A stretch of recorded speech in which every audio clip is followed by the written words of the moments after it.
Assalamualaikum warahmatullahi wabarakatuh. Perkenalkan, nama saya Devana Nurafilah. Saya dari Fakultas Ekonomi dan Bisnis Universitas Mercu Buana Menteng. Di sini dalam memenuhi tugas besar 2, saya akan membahas tentang artikel jurnal yang berjudul Faktor Resiko Pengendalian Internal Perusahaan di bawah Internet Tata Kelola Hal Pendekatan Penelitian Kualitatif. Berikut presentasi dari saya. Sekilas ringkasan, secara komprehensif mengkaji literatur terkait tata kelola TI di lingkungan IoT, arsitektur DCM 3 lapis, serta kerangka kerja pengendalian internal dan klasifikasi risiko. Dalam literatur yang direferensikan, prototipe dari daftar periksa faktor risiko telah dibuat. Pendekatan turunan dan daftar faktor risiko dapat digunakan oleh aplikasi lain seperti pengendalian internal kendaraan tabrawak, drone, dan jaringan pemantauan perawatan kesehatan. Faktor risikonya, faktor risiko yang ditentukan telah diklasifikasi melalui umpan balik dari pendapat para ahli dan kepentingan di peringkat. Daftar peringkat DCM tidak diragukan lagi akan memberikan wawasan yang berharga bagi praktisi teknik informatika, pengembangan platform, dan pakar industri untuk merangsang dan melakukan analisis dan studi lebih lanjut. Selain itu, faktor risiko umum di bawah tata kelola IoT dirancang dan diuji dengan cermat melalui pemeriksaan statistik, daftar yang dikonfirmasi melalui reliabilitas dan validitas yang tinggi, yang mampu selanjutnya memberikan organisasi dan lembaga dasar penting untuk manajemen risiko.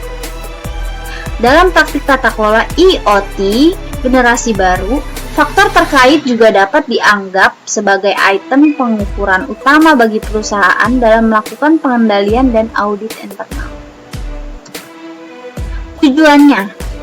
Tujuan dari tata kelola teknik informatika ini adalah untuk memverifikasi apakah suatu perusahaan menerapkan mekanisme aplikasi teknik informatika ini secara efektif untuk memenuhi misi organisasi dan memastikan bahwa tujuan strategis organisasi telah tercapai. Tata kelola IoT di tempat kerja telah diakui sebagai tantangan terhadap manajemen risiko perusahaan yang kritis dan memerlukan solusi dengan cepat dan tepat. Terlepas dari masalah ini, faktor risiko pengendalian internal perusahaan di lingkungan IoT dan masalah yang relevan belum diteliti secara menyeluruh. Penelitian ini bertujuan untuk memperkuat penelitian tata kelola teknik informatika melalui penyelidikan mendalam tentang faktor risiko di lingkungan IoT menurut kebutuhan praktis dan akademis. Secara khusus, penelitian pada jurnal ini memiliki 2 tujuan utama. Yang pertama ada untuk mengidentifikasi faktor risiko kritis yang mempengaruhi tata kelola pengendalian internal perusahaan dalam lingkungan IoT. Dan yang kedua, untuk mengklasifikasi faktor risiko dan mempelajari pentingnya faktor tersebut dalam lingkungan IoT. Penelitian ini menyajikan latar belakang teori dengan meninjau penelitian terdahulu tentang tata kelola teknik informatika di lingkungan IoT dan arsitektur 3 lapis DCM, yaitu Device, Connecting, dan Management dari IoT, dan kemudian menyelidiki kerangka pengendalian internal perusahaan dan klasifikasi resiko. Next, Trend Internet of Things atau IoT. Trend Internet of Things atau IoT telah mendunia bersama aplikasi terkaitnya, telah membuat perkembangan model bisnis baru, menjadikan aktivitas inovatif dan perubahan transformasi industri di seluruh dunia. Pertumbuhan pesat menjadi hal yang terhubung ke jaringan di lingkungan IoT akan membawa peluang bisnis baru yang cukup besar, tetapi akan menimbulkan banyak tantangan. Tantangan tren Internet of Things atau IoT. Yang pertama ada risiko baru yang akan muncul karena digunakan secara luas tanpa memahami terlebih dahulu.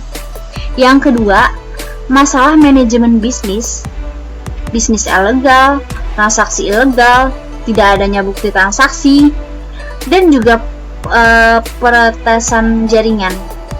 Yang terakhir ada ancaman terhadap para user seperti bocornya data pribadi, penyalahgunaan jaringan demi mematikan identitas seseorang atau mengancam masa depan perusahaan apabila karyawannya menjadi user tersebut. Solusinya dalam penelitian ini yaitu LOT membutuhkan orang khusus untuk mengontrol dan mengawasi sistem jaringan ini agar berfungsi dengan bijak sehingga hal positif yang diberikan adalah mampu menahan peretas sistem dari luar jaringan IoT dan juga menjaga rahasia data dari internal perusahaan sehingga menjadi wall penghadapan untuk virus. Terima kasih telah mendengarkan presentasi dari saya. Apabila terjadi kesalahan, mohon dimaafkan. Wassalamualaikum warahmatullahi wabarakatuh.